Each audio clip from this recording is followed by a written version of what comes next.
Bismillahirrahmanirrahim. Assalamualaikum warahmatullahi wabarakatuh. Alhamdulillahi rabbil alamin, wassalatu wassalamu ala nabiyyina Muhammadin wa ala alihi wa sahbihi ajma'in. Allahumma inna nas'aluka ridhaka wal jannah wa na'udzubika min sakhatika wan nar. Allahumma 'allimna ma yanfa'una wanfa' bima 'allamtana wa zidna ilman. Subhanaka la ilma lana illa ma 'allamtana innaka antal alimul hakim. Amma ba'du. Ya ayyuhalladzina amanu taqullaha haqqa tuqatih wa la tamutunna illa wa antum muslimun. Hadirin jamaah hafizakumullah, alhamdulillah kita berkumpul lagi untuk mempelajari ayat-ayat Allah, untuk menggali ayat-ayat Allah. Kita lanjutkan pembahasan surah Al-Balad. Kita sudah sampai di ayat di mana Allah Subhanahu wa taala bersumpah. Pertama Allah bersumpah atas nama kota, yaitu kota Mekah. Kemudian Allah bersumpah atas nama Rasulullah yang tinggal di dalam kota Mekah. Kemudian yang ketiga Allah Subhanahu wa taala bersumpah wa walidi wa ma waladi, dan demi bapak, demi ayah, wa ma walad, dan yang dilahirkannya dan anak keturunannya. Penafsiran dari walid yaitu ayah, siapa yang dimaksud ayah di sini dan siapa yang dimaksud dengan wa ma walad dan yang dilahirkan, setidaknya ada 5 atau 6 penafsiran. Yang pertama, walid di sini adalah bapak yang dimaksud di sini adalah Nabi Adam alaihissalam. Sedangkan wa ma walad adalah anak-anak keturunan Nabi Adam. Mengapa menggunakan ma? Padahal ma biasanya untuk sesuatu yang tidak berakal, tetapi bisa juga digunakan untuk yang berakal, yaitu manusia. Penafsiran yang kedua, walid yaitu Nabiullah Ibrahim dan Nabi Ismail. Sedangkan wa ma walad yaitu Rasulullah Muhammad SAW. Mengapa Nabi Ibrahim dan Nabi Ismail? Karena dikaitkan dengan ayat sebelumnya. Nabi Ibrahim dan Nabi Ismail adalah 2 orang yang membangun Ka'bah, yang membangun dasar Ka'bah atau fondasi Ka'bah. Kemudian Rasulullah yang tinggal di dekat Ka'bah dan mengurusi Ka'bah. Maka sumpah Allah wa walidi wa ma walad adalah terkait Nabiullah Ibrahim, Nabi Ismail, dan baginda Rasulullah Muhammad SAW. Karena Rasulullah adalah anak keturunan dari Nabi Ibrahim, dari anak beliau Nabi Ismail. Yang ketiga, walidin wa ma walad. Walid di sini adalah Rasulullah Muhammad SAW itu sendiri. Sedangkan wa ma walad adalah umatnya.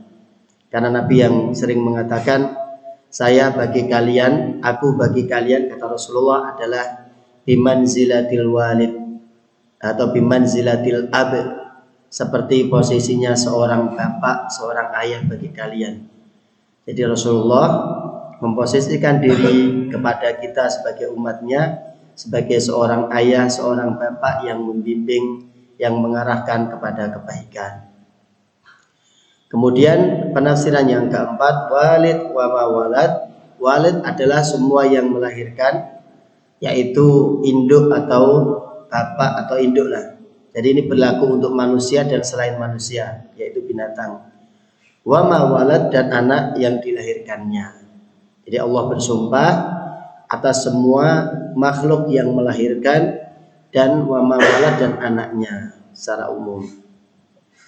Penafsiran yang kelima, walid demi orang yang bisa melahirkan, wa ma walad, dan yang tidak melahirkan, tidak punya anak, yang mandul.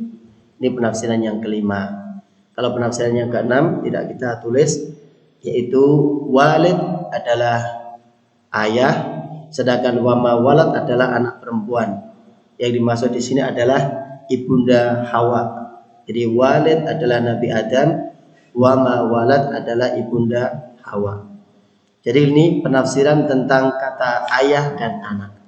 Sekali lagi kita kemarin sudah menyampaikan mengapa Allah Subhanahu wa taala sampai harus bersumpah atas nama seorang bapak, seorang ayah. Dan kita sering mengulang-ulang, ketika Allah bersumpah atas nama makhluknya berarti ada yang istimewa dari makhluknya. Tadi seorang ayah adalah sosok yang istimewa di mata Allah Subhanahu wa taala dan juga di mata kita semuanya sebagai anaknya.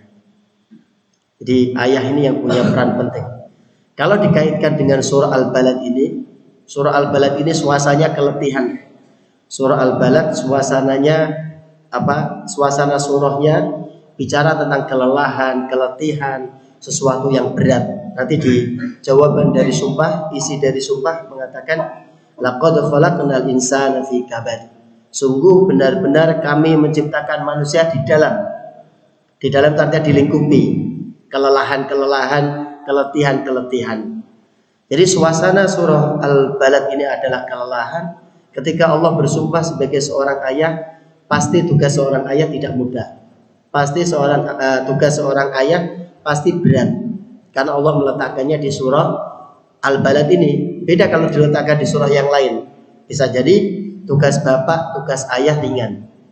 Tetapi karena diletakkan di surah Al-Balad, suasananya adalah berat, susah, sulit, maka tugas seorang ayah pasti juga berat, pasti juga sulit, pasti juga susah. Maka kalau cuma mengandalkan kemampuan diri sendiri, mengandalkan ilmu yang dimiliki, mengandalkan kekuatan tidak akan cukup. Tidak akan cukup untuk membimbing anak-anak kita menjadi anak soleh, menjadi anak-anak yang bermanfaat. Kita ambil contoh misalkan dari salafus soleh kita, Khalifah Al-Adil, Khalifah yang Khulafaur Rasyidin yang kelima, Umar bin Abdul Aziz. Beliau seorang khalifah, pemimpin. Beliau juga seorang ulama. Karena begitu Umar bin Abdul Aziz menjadi khalifah, kalau di khalifah-khalifah sebelumnya, kalau ada khalifah yang naik, maka khalifah akan memanggil para ulama yang ada di negeri itu. Tujuannya adalah para ulama untuk menjadi guru, menjadi pembimbing bagi para khalifah yang naik atau yang ditunjuk. Tetapi begitu Khalifah Umar bin Abdul Aziz menjadi pemimpin, menjadi khalifah, para ulama datang ke kediaman khalifah, tapi para ulama datang bukan sebagai guru, bukan sebagai penasehat, justru mereka datang ke rumah khalifah menjadi murid. Lihat orang semulia, seluar biasa Umar bin Abdul Aziz dengan karyanya yang juga Masya Allah luar biasa. Karyanya yang luar biasa, kemakmuran, keadilan itu merata di seluruh negeri. Hanya dalam kurun waktu 30 bulan beliau memimpin, bukan 30 tahun, bukan sekian periode, bukan 30 bulan. Berarti kurang lebih 2,5 tahun beliau memimpin, tapi masyarakatnya mendapatkan keadilan, kemakmuran yang luar biasa. Gambaran kemakmurannya kalau kita contohkan, kalau di manusia gampang, di hewan. Jadi di hewan itu, binatang itu sampai serigala dan domba itu bisa hidup berdampingan. Hidup berdampingan itu artinya ini ada domba lagi di tempat makannya, dia lagi di tempat penggembalaannya, di sekelilingnya loh ada serigala dan tidak saling memangsa. Karena nanti di kitabnya Ibnu Qayyim disampaikan secara langsung. Orang sampai heran kan, loh kenapa kamu bawa apa namanya anjing-anjing bersamamu? Bukan anjing ya, saya lupa namanya. Jadi orang ini menyebut, Pak, kenapa kamu bawa hewan ini di dekat domba-dombamu? Orang ini salah nyebut. Kemudian sama penggembalanya diingatkan. Saya lupa, itu dia nyebutnya anjing atau apa. Kemudian diingatkan oleh penggembala, ini bukan anjing, tapi ini adalah serigala. Jadi serigala dan domba yang biasanya saling atau domba ini jadi sasaran mangsa serigala, itu bisa hidup berdampingan dengan baik. Nah, di malam khalifah itu meninggal, ini penggembala begitu tahu serigala di malam itu makan dombanya, sudah mulai menyerang dombanya, maka penggembala ini mengatakan sungguh khalifah yang adil itu telah meninggal. Padahal saat itu berita belum sampai ke si penggembala. Dia tahu dari mana? Dari serigala yang sudah mulai memangsa dombanya lagi. Maka dia mengatakan, sungguh pemimpin yang adil itu sudah meninggal, sudah wafat. Buktinya apa? Serigala kembali ke sifat alaminya, yaitu memangsa domba. Silakan nanti dibuka di kitabnya Ibnu Qayyim, itu ada. Bahkan ada juga biji-bijian. Kalau itu hewan, biji-bijian, apa sih yang ada di atas undi-undi itu? Biji apa namanya? Wijen. Jadi pernah ditemukan di zaman setelahnya sebuah kantong yang terpendam, yang di kantong itu ada biji-bijian seperti semacam wijen, didapati besarnya sebesar jari. Padahal wijen yang kita dapati kecil-kecil itu didapati ternyata gedenya, besarnya buah itu biji-biji itu sebesar jari. Dan di kantong itu ditulisi, hadza nabata fi zamanin kana yu'maru bil adli. Dulu biji ini tumbuh di masa ketika dipimpin dengan penuh keadilan. Jadi keadilan seorang pemimpin itu sampai berpengaruh, kebaikannya bukan hanya kepada manusia, bahkan binatang, bahkan tumbuhan, semuanya merasakan kebaikan dari pemimpin yang adil ini. Nah, orang sesoleh itu, seluar biasanya itu, Umar bin Abdul Aziz ini, begitu beliau akan meninggal, kita mungkin sudah pernah dengar ceritanya, beliau punya anak, 11 anak. Kemudian kerabatnya tahu kalau Umar bin Abdul Aziz ini tidak meninggalkan warisan untuk anak-anaknya. Maka mumpung dia masih hidup, di akhir hayatnya ini didatangi oleh kerabat dekatnya, wahai Umar bin Abdul Aziz, apa yang kau tinggalkan untuk anakmu? Maksudnya apa yang kau tinggalkan, warisan apa yang kau berikan untuk anakmu? Beliau punya anak 11. Nah, ini kan kerabatnya kan khawatir, lo anak sebanyak itu, khalifah kok gak meninggalkan warisan yang mencukupi untuk mereka. Ternyata warisan yang ditinggalkan bisa jadi lebih banyak daripada yang kita dapatkan dari orang tua kita. Warisan yang ditinggalkan oleh seorang khalifah yang luar biasa ini adalah kurang lebih 18 dinar. 18 dinar.